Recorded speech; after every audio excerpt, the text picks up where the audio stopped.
Good morning students. Financial management के ratio analysis जो chapter है उसमें हमने लिक्विडिटी रेशो, जिसमें हमने करंट रेशो, क्विक रेशो और एब्सोल्यूट क्विक रेशो के बारे में स्टडी की थी। उसके बाद दूसरा जो इसका जो चैप्टर था उसमें हमने लिवरेज से रिलेटेड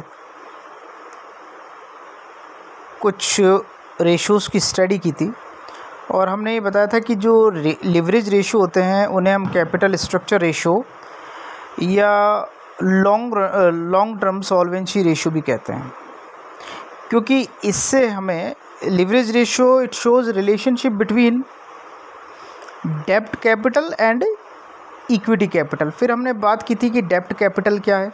तो डेब्ट कैपिटल में हमने आउटसाइडर्स कैपिटल को रखा था, जिसमें डिबेंचर्स हैं, ठीक है ना, और शॉर्ट टर्म बोरोविंग है, लॉन्ग टर्म बोरोविंग है, हमने इसको डेब्ट में रखा था।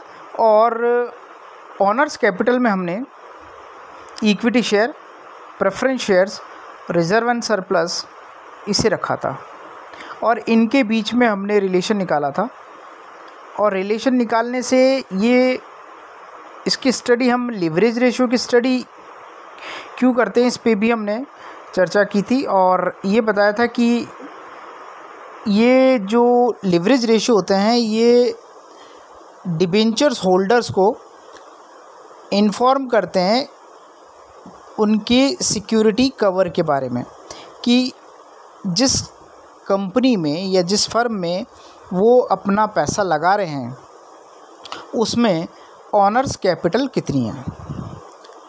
तो इसके लिए हमने डेब्ट इक्विटी रेशो को पढ़ा था, जिसका फॉर्मूला था डेब्ट अपॉन इक्विटी, यानी external equity divided by internal equity, और उसे बताया था कि outsider fund divided by proprietor fund करके बताया था। इसके बाद हमने प्रोप्राइटरी रेशो को स्टडी की थी। प्रोप्राइटरी रेशो में हमने बताया था कि प्रोप्राइटरी रेशो जो होता है वो नेट वर्थ के साथ टोटल एसेट्स का रिलेशन बताता है कि प्रोप्राइटरी फंड यानी इक्विटी शेयर, प्रेफरेंस शेयर्स कितने हैं और टोटल टेंजिबल एसेट्स कितनी है। प्रोप्राइटरी जो रेशो है, या आप इसे लिवरेज रेशो में अगर प्रोप्राइटरी रेशो को अगर बांटेंगे तो on the basis of assets there are two types of proprietary fund ratio, proprietary ratio. One is fixed assets base ratio और दूसरा current assets base ratio.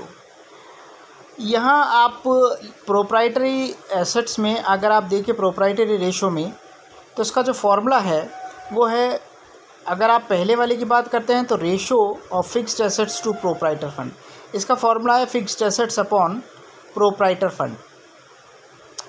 Proprietor जो फंड्स है वो वही है equity share capital plus preference share capital plus reserve and surplus minus fictitious assets, ये proprietor fund है। और ऊपर आपके लिखा है fixed assets upon proprietor fund. अगर आपको करंट रेशो पर या करंट एसेट्स पर इसे निकालना है तो उसका फॉर्मूला है current assets divided by proprietor fund. Current assets में वही आपके सारे आइटम्स है, कैश, डेटर, बैंक और स्टॉक, प्रीपेड एक्सपेंसेस, ये सभी। अब बात करते हैं कि प्रोप्राइटर रेशो में फिक्स्ड एसेट्स और करंट एसेट्स का क्या रोल है। तो पहली बात, अगर आप फिक्स्ड एसेट्स रेशो पर निकाल रहे हैं तो उसका फॉर्मूला आपका सामने है कि fixed assets upon proprietor fund. Actually ये जो प्रोप्राइटर रेशो है ये बताता है कि प्रोप्राइटर फंड यानी ऑनर्स कैपिटल से कितनी फिक्स्ड एसेट्स परचेज़ की गई है। दूसरे पोर्शन में current assets to proprietor fund है, इसमें ये बताया जाता है कि प्रोप्राइटर फंड में से ऑनर्स कैपिटल, मतलब ऑनर्स कैपिटल से हमने कितनी करंट एसेट्स परचेज़ की है, यानी प्रोप्राइटर फंड से फिक्स्ड एसेट्स कितनी खरीदी है ये आपको fixed assets to proprietor fund बताएगा, और प्रोप्राइटर फंड से करंट एसेट्स कितनी खरीदी है इसके लिए आपके पास दूसरा रेशो है कि ratio of current assets to proprietor fund. इन दोनों से आपको ये पता चल जाता है कि फिक्स्ड एसेट्स और करंट एसेट्स के लिए ऑनर्स कैपिटल का कितना पार्ट पे किया गया है, यानी ऑनर्स ने कितना पैसा देकर फिक्स्ड एसेट्स और करंट एसेट्स को लिया है। इससे क्या होता है कि जो डिबेंचर होल्डर्स होते हैं उनको पता चल जाता है कि करंट एसेट्स और फिक्स्ड एसेट्स में प्रोप्राइटर्स का पार्ट कितना है। इसका इंटरप्रिटेशन करें तो इंटरप्रिटेशन में लिखा है the lower the ratio the more beneficial is to for the firm. This ratio indicates what part of current assets are purchased by proprietor fund. If this is ratio 1:1, this indicate the whole of the proprietor fund are used to purchase current assets and fixed assets। देखिए, यदि आप इन दोनों फॉर्मूले को निकालेंगे और इसका answer 1:1 आता है, यानी 1:1 आता है, तो इसका मतलब ये माना जाएगा कि फिक्स्ड एसेट्स जितनी प्रोप्राइटर फंड से उसी के अकॉर्डिंग टोटल फिक्स्ड एसेट्स को ख़रीदा गया है। 1:1 का मतलब हो गया जितनी प्रोप्राइटर फंड है उतने का ही फर्म में फिक्स्ड एसेट्स खरीदी गई है, उतने ही पैसों की।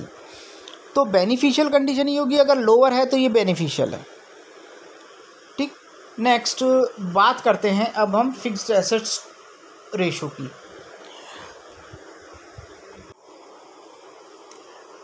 नेक्स्ट आपका जो फॉर्मूला है वो है फिक्स्ड एसेट्स रेशो। देखिए, कई जो राइटर्स हैं वो जो फिक्स्ड एसेट्स है उसको लॉन्ग टर्म फंड्स भी मानते हैं, इसलिए इसका जो फॉर्मूला है वो net tangible fixed assets after depreciation divided by long term fund, या फिर इसको ऐसे निकाल सकते हैं कि net tangible fixed assets divided by net worth plus long term borrowing. Basically ये जो रेशो है ये 1:1 पर सही माना जाता है, लेकिन अगर आप इसके आइडल रेशो की बात करेंगे तो इसका आइडल रेशो होगा 0.67:1, 0.67:1। अगर 1:1 से ये रेशो ज़्यादा है, या ये मान लीजिए कि 1:1 ये रेशो है, तो ये बताता है कि जो फिक्स्ड एसेट्स है वो टोटल लॉन्ग टर्म कोष यानी फंड से अधिक है। अगर इसका आंसर आपका 1:1 आता है, 1:1 आता है, तो ये बताएगा कि आपकी जो टोटल एसेट्स है, टोटल जो आपकी फिक्स्ड एसेट्स है वो टोटल लॉन्ग टर्म फंड से अधिक है। तो इसलिए ये माना जाता है कि ये कम होना चाहिए, और इसलिए इसका जो रेशो है वो 0.67:1 होना चाहिए। ये नेट टेंजिबल एसेट्स और लॉन्ग टर्म फंड यानी नेट टेंजिबल फिक्स्ड एसेट्स और लॉन्ग टर्म बोरोविंग में संबंध को दर्शाता है। आगे है हमारा मेन जो सबसे ज़्यादा क्वेश्चन में पूछा जाता है, वो फॉर्मूला है सॉल्वेंसी रेशो। सॉल्वेंसी रेशो को शोधन क्षमता अनुपात कहते हैं। सॉल्वेंसी रेशो को डेब्ट टू टोटल एसेट्स रेशो भी कहा जाता है, डेब्ट टू टोटल एसेट्स रेशो। देखिए, ये जो फॉर्मूला होता है ये कोई भी फर्म है उसकी लॉन्ग टर्म सॉल्वेंसी को बताता है,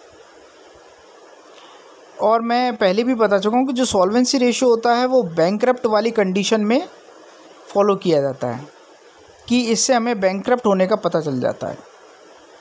यानी अगर मान लीजिए कि कोई व्यक्ति बैंकरप्ट होता है या कोई संस्था कोई बैंकरप्ट हो जाती है यानी दिवालिया हो जाती है, तो क्या उसे उसकी टोटल एसेट्स को बेचने से टोटल लायबिलिटीज़ के बराबर पैसा मिल सकता है या नहीं मिलेगा, इसका जो पता चलता है वो सॉल्वेंसी रेशियो से पता चलता है। जैसे आज ही आप देखिए एक न्यूज़पेपर में एक उद्योगपति विजय माल्या को बैंकरप्ट दिवालिया घोषित किया गया है, और ये सभी जो बैंक हैं इन्होंने मिलकर किया है, यानी इन बैंकों की लायबिलिटीज़ होगी, इसलिए उस कंपनी को दिवालिया घोषित किया गया है। अब कंपनी की लायबिलिटीज़ मान लीजिए 10 करोड़ रुपए है, मैं एग्जांपल ले रहा हूँ, मान लीजिए 10 करोड़ रुपए है, तो क्या फर्म को की एसेट्स बेचने से 10 करोड़ रुपए प्राप्त हो जाएंगे। तो ऐसी कंडीशन में, बैंकरप्ट कंडीशन में सॉल्वेंसी रेशियो को यूज़ किया जाता है।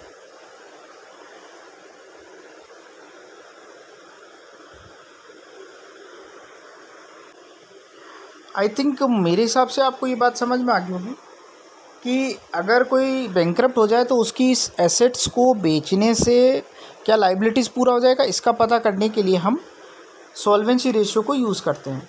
अब आप देखिए, सॉल्वेंसी रेशियो का जो फॉर्मूला है वो है टोटल डेब्ट अपॉन टोटल एसेट्स।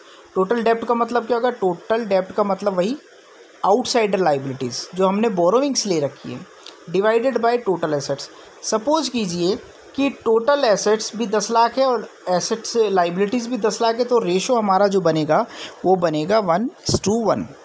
ये कंडीशन बिल्कुल ठीक है। लेकिन अगर मान लीजिए कि ये रेशो ज़्यादा होता है 1:1 से, यानी मान लीजिए ये रेशो हो गया 2:1, इसका मतलब 2 ऊपर आएगा और 1 नीचे आएगा, तो इसका मतलब हो गया कि लाइबिलिटीज़ तो 2 रुपये है और हमारी एसेट्स 1 रुपये है। तो हमेशा ये ध्यान रखें कि अगर सॉल्वेंसी रेशो कम होगा तो ये कंपनी और संस्था के लिए बेनिफिशियल होगा, और अगर इट इज़ मोर देन 1 तो फिर ये फेवरेबल कंडीशन नहीं है, ये अनफेवरेबल कंडीशन है। अगर ये लेस देन 1 है रेशो तो ये हमारी कंपनी के लिए फेवरेबल कंडीशन है। ये शो करेगी कि हमारी टोटल एसेट्स हमारी लाइबिलिटीज़ से ज़्यादा है, और अगर उल्टा हो जाएगा तो हमारी टोटल लाइबिलिटीज़ टोटल एसेट्स से ज़्यादा होगी, तो बेनिफिशियल या कंडीशन नहीं होगी, यानी अनफेवरेबल कंडीशन होगी। देखिए, अभी हम जो कुछ भी पढ़ रहे हैं वो सारे रेशो के हम इंटरप्रिटेशन और वो रेशोज़ क्या हैं और क्या बताते हैं हम उसकी स्टडी कर रहे हैं। जब क्लासेस आपकी रेगुलर कॉलेज खुलने पर हो जाएगा, ये पैंडेमिक सिचुएशन की जब बस बाद, तो हम इससे रिलेटेड जितने प्रैक्टिकल्स हैं सबसे पहले उनको करेंगे, और बीच बीच में 1-2 इलस्ट्रेशन आपको इससे रिलेटेड भी बताए जाएंगे। Thank you for today.